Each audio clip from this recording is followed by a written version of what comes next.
What's up, everybody? And today we're checking out the Israel-Iran war. Just changed everything. This is by Caspian Report. I will leave a link down below to the original video. I think I've checked out a Caspian Report video before. I'm not 100%, but I will leave a link down below to their videos anyway. Make sure you go over there, give it some love, subscribe, and all that good stuff. I've been gone.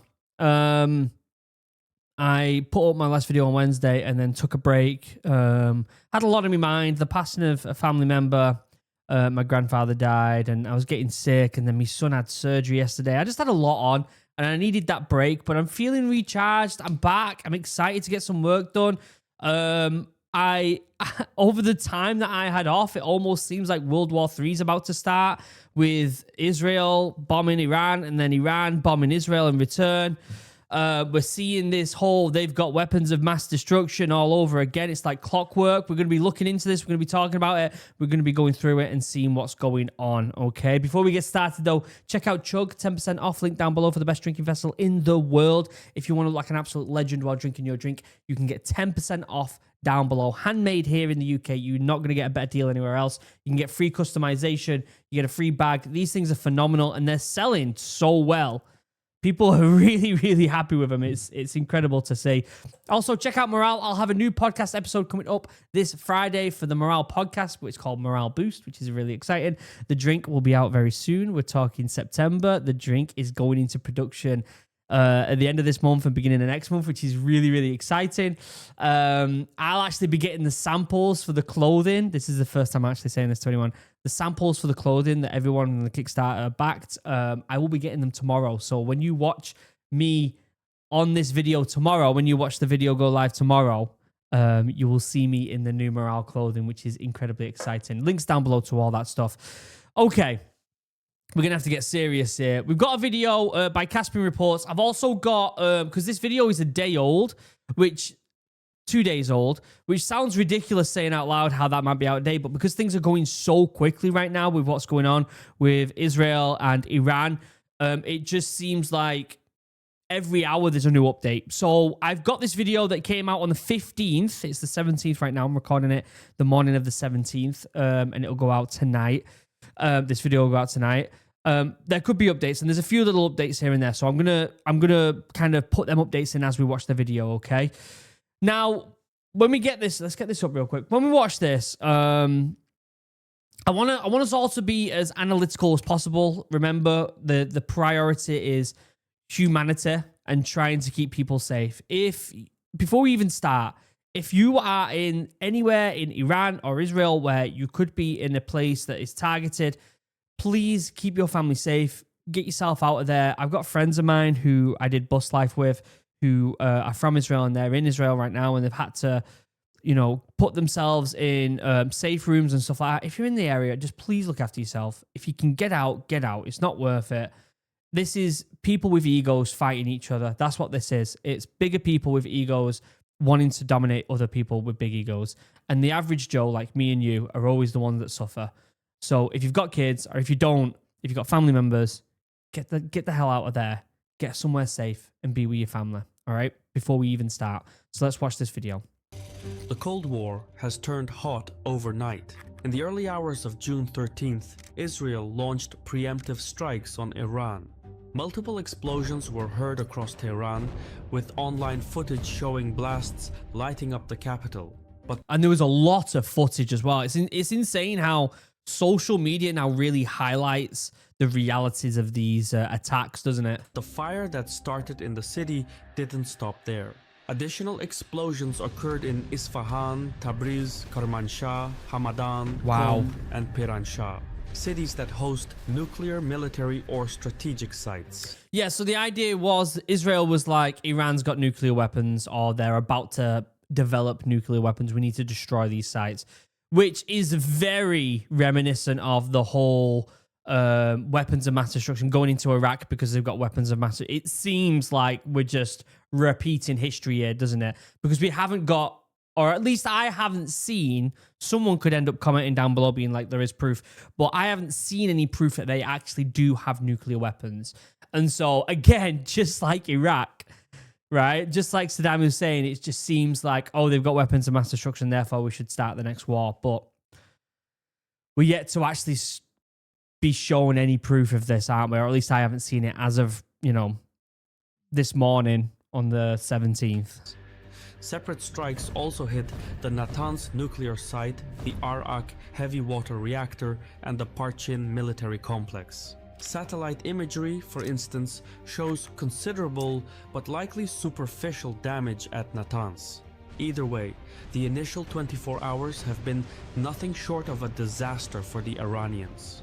Israeli jets are flying almost uncontested over Iranian airspace. I did hear a rumor that an Israeli jet got shot down. Is that true? Let me have a look real quick. I'm just Googling it real quick. Let me have a look. Did Israel have jets shot down by Iran? Because there was an image going around online and it was so obviously not an F-35, it was ridiculous. No, there is no confirmed evidence that Israel jets were shot down by Iran. Okay, so there's no evidence of it yet. It's more misinformation. God, I tell you what, it's going to get worse, isn't it? The whole misinformation is going to get 10 times worse now that AI is getting bigger. Mossad operatives are roaming freely, launching drones and anti-tank guided missiles at key Iranian systems, all while Hezbollah remains on the sidelines. Already, multiple senior nuclear scientists and high-ranking military leaders have been killed. As was bound to happen, Iran responded harshly and launched waves of loitering munitions and ballistic missiles at Israel. So the big thing is obviously Israel's got this Iron Dome, right? Which is basically weapons that prevent it from being hit by these missiles. The big difference and the big kind of escalation that's happened in the past couple of days is that the Iron Dome hasn't been 100% successful and a lot of missiles have hit Israel, which is terrifying. Most of these were intercepted in the air, but some made it through. Tel Aviv was hit multiple times, and significant damage has been reported at Israel's Central Military Command Center. What we're seeing is unlike anything the region has witnessed before. The truth is, Israel shouldn't have just gone and started blowing up Iran. Now, they said they had intel that they had weapons of mass destruction. Now, if that intel is shared with the world, then we can be like, okay, yeah, that makes sense if it's true or not. And again, I haven't seen any intel on this, right? But if it's not, and they're just doing it, it just seems like Israel's losing a lot of friends right now. They are losing a lot of friends. Obviously, the Israel-Palestine thing has not been very good for them in the publicity of the rest of the world. A lot of people will say that it's justified, but there's a lot more people that are saying, nope, they're killing a lot of children. And the reputation's going down the sinkhole. And so them doing this as well, it feels like they're lashing out to try and get the rest of the Western world to come in and start another war. That's how it feels. The other alternative is that they could be doing something like this to stop eyes on being on Palestine, because that is just absolutely horrendous what's going on. And so it could be just like some sort of, hey, look at this over here while this is going on over here. Do you know what I mean? The firepower unleashed makes Hezbollah and Hamas rockets look like toys by comparison. Meanwhile, Netanyahu has urged Israeli citizens to prepare for a prolonged conflict. There is a rumor that Netanyahu has actually fled. Netanyahu's jet spotted in Greece. Speculation swirl over Israel PM fleeing amid Iran escalation. If that's the truth, now obviously this is just his jet. Like you cannot guarantee that he's on there or whatever. But I swear, if he's fled the country, that is horrendous. That's absolutely horrendous if he has. There's no proof that he has apart from his jet being there, so take that with a grain of salt. And so it begins. When sirens replace speeches, war is no longer coming. It has arrived. In the immediate aftermath, Iran launched more than 100 drones toward Israel and vowed further retaliation. For its part, America has chosen not to intervene. US Secretary of State Marco Rubio insists the US had no role in the attacks, while President Trump is urging Iran to make a deal or face even more brutal attacks. Okay, so talking about this deal, I'm glad it actually mentioned this. This was tweeted out June 16th. So yesterday at 6:30 p.m. Yesterday at 6:30 p.m. Iran should have signed the deal I told them to sign. What a shame and a waste of human life. Simply stated, Iran cannot have a nuclear weapon. I said it over and over again. Everyone should immediately evacuate Tehran. But again, this just feels like we're doing the whole weapons of mass destruction again. If there is legit intel that Iran have weapons, like nuclear weapons, I understand, I get. But also saying sign the deal, otherwise human life will be wasted, that's a massive red flag. That's a massive red flag. There's also rumors that he left the G7 summit and has gone to Washington because it might kick off. Again, they're all just rumors. It might just be bullshit, might it? But we're sat here just getting drip fed on a platform like the internet where it's full of misinformation. So we might not be getting the full picture whatsoever. And you've got to remember that. But the signs are not looking. The signs are not looking good, are they? They're really not looking good. Trump, I don't care what you say about Trump. I don't care if you're left or right leaning. I don't give a fuck which political spectrum, where you are on the political spectrum. This individual was saying that he was going to stop the Ukraine war and the Israel-Palestine war. He was going to stop them. And yet he's not done that. And it looks like a third war is about to start. Not looking good. It's not looking good. I know my comments are going to be lit up with Trump supporters because God forbid you criticize him in any way, shape, or form. But that's not a good look. This may well be a good cop, bad cop negotiating tactic. Around 260 media outlets reported on this story, most of them right-leaning. This is also how governments negotiate when they try to talk without saying things directly. They employ the media. But even so, reaching a deal now will be difficult. Among the casualties is Ali Shamkhani, a close confidant of the supreme leader and Iran's chief nuclear negotiator. So there's a lot to piece together when it comes to understanding what's coming next. I use ground news to connect the dots because it allows me to check out local and regional sources. I think this is an ad in it. Let me just get past the ad real quick, guys. As of this time, the full extent of Israel's attack on Iran is still unknown. The initial strikes appear to have targeted radars, air defenses, aircraft, and control towers, which paves the way for follow-up attacks on secondary sites. Israel's attention will now turn to the secondary targets of strategic and economic nature, such as ports, refineries, and missile factories. So is this them turning around and being like, we think you've got weapons of mass destruction, therefore we're gonna target your infrastructure? That seems that's what this looks like, doesn't it? Really? Yeah. This is not looking good, guys. Is it? This is not looking good at all. I think we're going to start seeing boots on the ground in Iran in the next 6 months. I think we're going to start seeing Iraq war all over again. However, unlike the Iraq war, I think there's going to be a lot more resistance to this, especially in America. Obviously, Iraq and Afghan, there was a big push because of 9/11, right? That really spurred a lot of people on to go and fight that war. And right now, this is coming off the back where the majority of people in the West are already falling out of love with Israel because of their past with Palestine, right?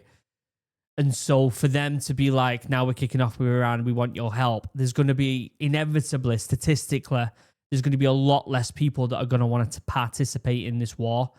Now, with that being said, I've also heard that, be careful if you're in America, if you're in the West and you're at big events, like Iran might have what they're calling sleeper cells. That could be just misinformation as well. Basically, the idea of that is that there are places in the West that have been set up to kick off if a war kicks off, and so that they're within the country that they can be kicking off with. Does that make sense? I haven't seen any truth to any of that, so it could be bullshit. But at the same time, what I'm trying to say is, I think if America does say, right, we're going into Iran for weapons of mass destruction, which is just weird that I'm saying that out loud, I think there's going to be a lot less support, substantially less support for this. The Israeli military said as much when it described the operation as the first stage, signaling that more attacks could follow in the next few days, if not weeks. But even if Israel's next wave of attacks is tactically successful, dismantling Iran's nuclear program entirely would require... Wow, that's a lot of different places. Uranium mine over there. We've got loads of mines, power plant, enrichment plant. There's a lot of moving parts. You could say, look, there's a lot of moving parts here that point towards one direction. What? Not the band. One direction of that they're gonna make something with all this infrastructure, and that's totally understandable if you want to say that. But again, us as civvies, we haven't had any proof. If it kicked off and there was going to be boots in the ground in Iran, and the US or UK or some sort of European government or European platform said, here is proof they have got nuclear weapons and they have intentions of using them, we need to go in and stop them, there would be a massive amount of support to go and do it. However, they're not proving it. Or at least I haven't seen any proof. If someone wants to comment down below, I'd love to know the proof. You say if you just say that they've got all this infrastructure and all this points towards they're going to be making something, well, just because they've got the stuff doesn't mean they're actually going to make it. Do you know what I mean? So, yes and no, but still, I don't know. Direct American involvement. Without US involvement, Israel can't do it. At best, they might delay Iran's progress by 1 to 2 years. At worst, the strikes could backfire, prompting Iran to rapidly assemble a crude nuclear device as a deterrent against future attacks. Yeah. Though Israel claims its goal is to take out Iran's nuclear program and prevent it from building a nuclear bomb, its actions suggest a deeper objective: regime change. All the Israeli attacks have so far targeted IRGC officials while avoiding the leadership of Iran's regular armed forces. Yeah, so I don't know much about this. Someone will have to let me know in the comments, but they want some sort of coup from what I've seen. They want to change the government in Iran. I don't know much about this. Is the kind of my expertise is military, right? Like and helping people. That's my expertise. I don't know much about the political climate of Iran in particular. So someone would have to let me know in the comments there. Which may be a calculated attempt at divide and rule. You see, the Revolutionary Guards and the regular military often operate at odds, with the IRGC holding dominance in both political and economic spheres. So, by degrading the IRGC, Israel may be trying to provoke internal friction, perhaps even encouraging the regular military to turn against the Revolutionary Guards in a bid for power. Tellingly, Israel's campaign is called Operation Rising Lion, which is likely a nod to the pre-revolution Iranian flag and suggests that regime change may be the ultimate objective. Whether that gamble pays off is another question entirely. Comparably, Tehran's strategy is also regime change, but through more legal means. The Iranians... It's insane, this, isn't it? The fact that this is even a thing is just insane. Like, why can't people just fucking chill? Just chill.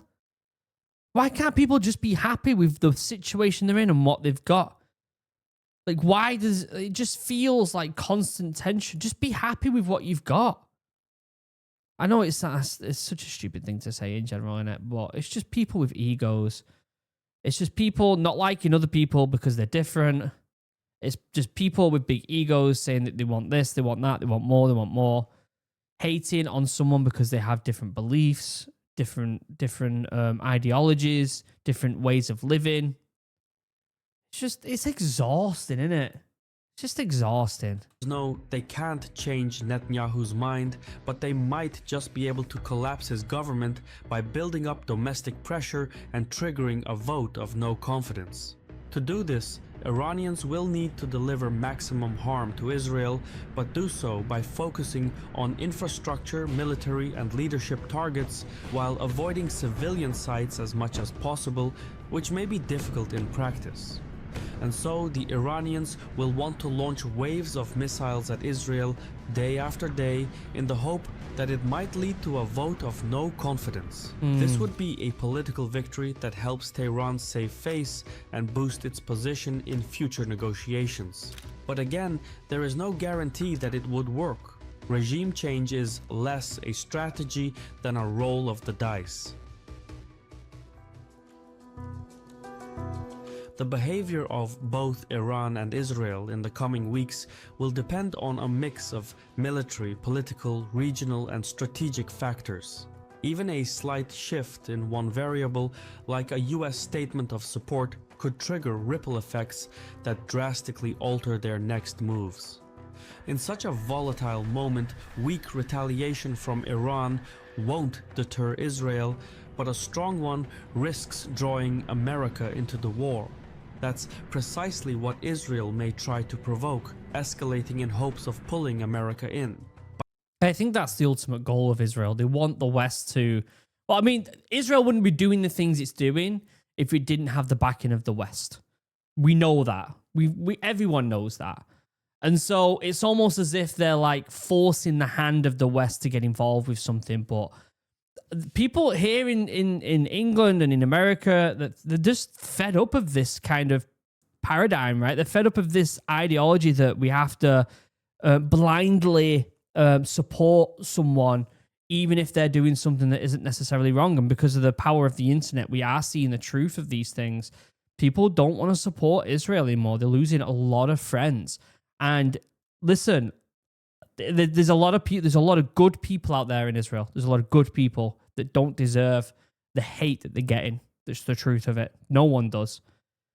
There's also a lot of I've seen some horrendous images and videos of the things that Israel have done in Palestine, and it's as a father, it's soul destroying.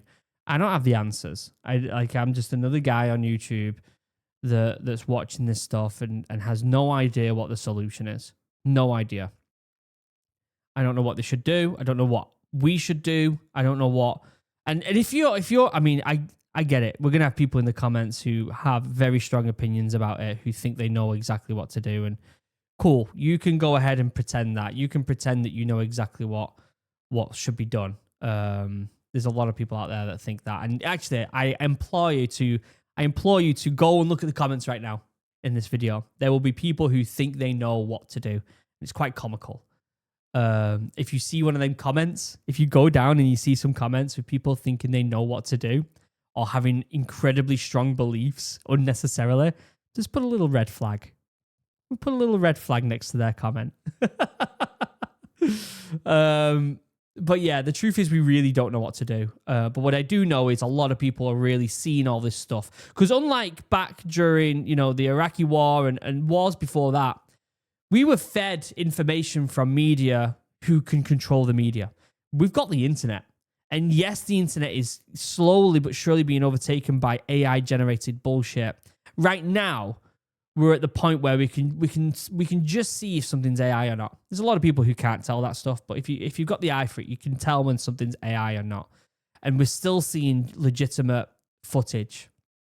And so when you get a country like Israel that's fighting back against someone that attacked them, but doing it in a way that is not a good, right? It's not precise. It's not necessary, right? There are children that have been killed. There are families that have been displaced. It's horrendous, right? And now they want the backing of the West to go and help with Iran. Again, they've not got any friends doing this. They're going to turn around and realize at some point that no one's got their back And I don't want that. I want Israel to be nice people. I want them to help the area. I want them to look after each other. I want all these countries to look after each other. And obviously, we don't want anyone to fight. It's ridiculous. If Israel were in a place where they haven't hurt anyone and Iran's building a nuclear bomb and Iran's turning around saying we'd love to use it on someone in the West and Israel's like, we need to do so. Of course, everyone's going to be like, yeah, let's help. Let's stop this from happening. We don't want anything from kicking off. But the truth is, we don't know the truth. We don't know if Iran's got these. Just like we didn't know going into Iraq. I've spoken to Iraqi and Afghan veterans that have been like, why the fuck was I there? Why was I there? And I know, because I was in the military. I've got loads of friends that have been like, I just went out to war for no reason whatsoever, just for someone else who's got an ego. Afghan turned into a shit show because we pulled out of there. Do you know what I mean? Like, people are fed up of this same recurring thing over and over again. Now, don't get me wrong. Something bad could happen and it will pull everyone in the West together and be like, no, we need to go sort this out. Just like 9/11, right? But we're in a position right now where that's not the case. And the country that's asking for help is the country that is seen by the rest of the world as the bad guys right now. And it's not good. By contrast, Iran will likely aim to respond in a way that shows strength and reestablishes deterrence while avoiding a wider conflict. What the Iranians will likely want. I also want to preface that I have not talked about Iran and Palestine or Israel, and Palestine or anything like that on this channel yet. And I never taught politics. I never taught politics on this channel. But when this war is specifically kicking off as a byproduct of these things, you got to talk about them. We've got to talk about it. We've got to analyze it. And maybe in the future, we can just talk about legitimately like statistics, right? Numbers of aircraft, who's got what, where people are firing, what things are happening. We can be a bit more. But right now, as it's kicking off, we're on that build-up of tension. And it's scary. And it has to be spoke about. We have to talk about it, don't we? While avoiding a wider conflict. What the Iranians will likely want are strikes that preserve an off-ramp for de-escalation, for example, by giving advance warning to the United States and regional countries. It took a similar approach during Operation True Promise in April 2024 when it launched a large-scale drone and missile attack on Israel, but avoided triggering a wider conflict. So, at this stage, it's a matter of sustainment versus escalation. Israel may have deflected much of Iran's first few waves of attacks, but its stockpile of interceptors won't hold out forever. That's true. And again, it's relying on the West. I love Cyprus, just right there. We used to go there on holiday quite a lot, me and my family. I love Cyprus. Can try to wear down Israeli defenses, fire enough missiles at enough targets, and some will inevitably get through. However, Iran will face attrition of its own. Drones are plentiful but relatively easy to shoot down. Ballistic missiles are far more destructive and harder to intercept, but they're not easily replaced. Iran is believed to have an arsenal of around 3,000 ballistic missiles. While not all have the range to reach Israel, enough could break through Israeli and US air defenses to inflict serious damage and force Netanyahu's political hand. I want you all to notice as well, from a military standpoint, how quiet China is about all this.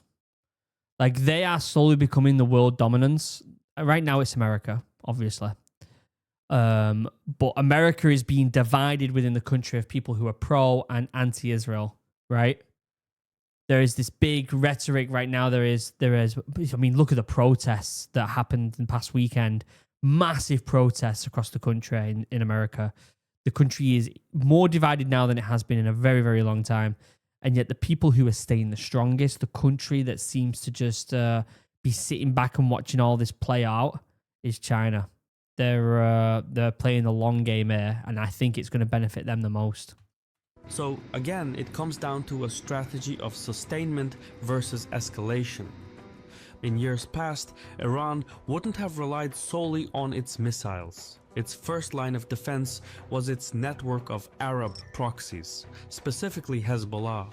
But after a year of fighting with Israel, Hezbollah is now much weaker. Many of its leaders have been killed, and much of its hierarchy has been infiltrated by Mossad agents. Hezbollah still has a large missile and rocket arsenal, but using them now would be politically risky. The Lebanese government is struggling to rebuild and has warned Hezbollah not to drag the country into another war on Iran's behalf. Thus, Hezbollah is sitting this one out. Alternatively, to re-establish deterrence, Iran could employ its proxies to launch a series of attacks on American forces stationed in Jordan, Syria, and Iraq. At the same time, the Houthis in Yemen could launch missiles at Israel and possibly target remaining US naval ships in the Red Sea. That's the thing. It's like a massive chess game that's slowly but surely getting worse and worse, and it just seems like... It's funny because there was a few weeks ago when we were talking about the Houthis and these ships, and we were talking about how it feels like we're on the brink of something, and it's getting worse and worse and worse. And I almost wonder if we're going to be fully into war, still thinking we're on the brink of it, and we're actually already in it. Because at what point do we turn around and we say it's already happening? We're already going. It's going in that direction. It's not about to start. It's already started. Do you know what I mean? At what point do we say that? However, this would be a terribly risky move. Directly attacking US assets could prompt retaliation against the Iranian leadership, something akin to the January 2020 assassination of Quds Force commander Qasem Soleimani. The end result could see the US Air Force doing even more damage than Israel's airstrikes. Well, again, that's what Israel want. If the US get involved, then it's game over for Iran. It's game over. It's game over for any country. I don't care who you are. It could be any country in this world. If you get America involved, it's game over, right? And so ultimately, I think that's what Israel's end game is let's get America involved. But like I said, America is not, like, the public of America do not want to get involved. Another way for Iran to establish deterrence, and less expected, would be to strike US allies in the Gulf region. For example, Iran could use its proxies to attack oil facilities in Saudi Arabia like it did in 2019, or hit targets in the UAE as it did in 2022. Attacking the oil and gas infrastructure in the Gulf region, including ships passing through the Strait of Hormuz, would almost certainly cause oil prices to surge. In such a scenario, Gulf leaders who have pledged hundreds of billions in investments to the United States would likely push Trump to rein in Israel and halt its attacks on Iran. There is no guarantee that it would work, but sometimes the shortest path to victory goes through someone else's backyard. It's funny, I think this is going to go out. It'll go out tonight at 4 p.m. I'm wondering if there's already going to be massive updates happening as we speak. I really do. I think this week is going to be very telling, I think. Having said that, any Iranian attack on Gulf Arab states, while possible, would likely end the improving diplomatic ties Iran has worked to build with those countries in recent years. So every form of retaliation carries some risk of blowback. Yet, perhaps the strongest form of deterrence for Iran would be to conduct a nuclear test. It would signal to both Israel and the United States that Iran is no longer bluffing about its nuclear ambitions, but it would also provoke international outrage, trigger new sanctions, and deepen Iran's isolation. If Iran do a nuclear test, there's boots on the ground within 48 hours. I'm telling you that right now. If they did a nuclear test, that's it. It's Iraq all over again. Still, if the Iranian government sees its survival at stake, the supreme leader may decide the cost is worth it. A nuclear test would force the Israelis and Americans to weigh the risk of turning a conventional conflict into a nuclear one. At the very least, Tehran may opt for a non-kinetic response, one that signals nuclear intent but keeps it ambiguous enough to avoid immediate escalation. Iranian officials have long warned they would leave the non-proliferation treaty if their nuclear program came under military attack. That moment may now be near. Sheesh. Overall, the course of both Israeli and Iranian actions in the coming weeks will depend on the scale and intensity of what each side does next. I think it will be very telling what America does. If they get into the area and they're like, everyone calm down, then their words, we know that America, their words do, they do hit a chord, right? If America say do something, for the most part, a lot of other countries do it. And if they don't, you don't want America on your bad side, do you? The longer the attacks continue and the more damage they inflict, the smaller the window for de-escalation. Yeah. With every strike and counter-strike, controlling what comes next grows more difficult, because despite best efforts, precision strikes rarely end with precision outcomes. True. Oh, what a great saying there at the end. From Caspian Report. If you approve of what we do, please leave a comment, hit the like button, and mayhaps share the video. Great video there by Caspian Report. I'll leave a link down below to the original video. I'm actually going to quickly see if there are any updates on all this. So let me get that up real quick. Israel, Iran updates. Let's have a look. Oh, BBC have got live reporting. So do I really want to look at BBC? Probably should have a quick look to see. No signs of de-escalation, it says. What are the risks of Israeli strikes targeting Iran's nuclear facility? Yeah. Pictures on the ground of Israel and Iran. More than 450 killed in Iran since Friday. Wow. UN nuclear watchdog sees signs of direct impact at Iran's Natanz site. The UN nuclear watchdog says it's seen signs of direct impact on the underground part of Iran's uranium enrichment plant. The International Atomic Energy Agency says it has analyzed satellite imagery collected after Israel attack on Friday.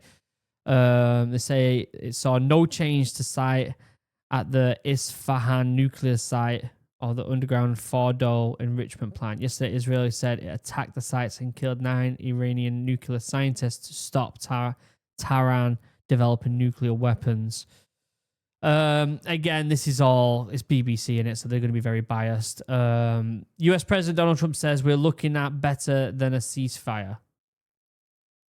We want a real end to the Israel-Iran conflict. But can you get better than a ceasefire? Trump made a comment after the early departure of G7 in Canada, but our North America correspondent who was on board Air Force One says it's still not clear what he meant. What was the comment? Iran and Israel are continuing to exchange fire. Yeah, blah, blah, blah, blah, blah. While attention is on Iran, dozens of Palestinians have been killed near Gaza aid site. Classic. There is if you want to look at the live map, this will give you the latest updates when it comes to this new development that's happening. Let's have a look here. Reports of footage indicate a target in something. I don't know how to say that. And I'm not going to try and say it. Israel Foreign Minister, the operation against Iran aims to ensure our security. Yeah, you can go and look at these updates. We're going to be following this really closely. I'm going to end the video there. This is already a touchy subject, and I know for a fact, just because I've spoke about Israel, there's going to be a lot of hate in the comments because that's just the way that people work these days. As soon as you say something negative about their team, then they hate you. Although I think the most developed mindset and the most intelligent people are the ones that are able to be critiquing themselves, or at least the people that are around them. And from the end of this, all I can say is Israel's losing a lot of friends because of what's happening in Palestine. That's the truth of it. I don't care what side of the political spectrum you're on. I always say that on this channel, but it's the truth. I don't really care what your political beliefs are. What I do believe is I'm going to keep my family safe. And if you're in any of these areas, whether you're in Ukraine, whether you're in Iran, whether you're in Israel, if you're able to get your family to a safe spot, a safer spot, then do it. Make sure you hug your kids at night, because at the end of the day, there's a lot of people in these countries who are just thinking about paying bills, getting food on the table, and seeing a smile on their family's face, right? That's the truth of it. We'll end it there. Check out the sponsors, link down below for Chug. Check out Morale. Other than that, I'll see you in the next video. Let's hope this doesn't escalate. Let's hope it slows down and it just kind of like fades out a bit. Whether that'll happen or not, I don't know. But let's just hope that's the case. Until next time, I love you all. Have a wonderful day. Goodbye.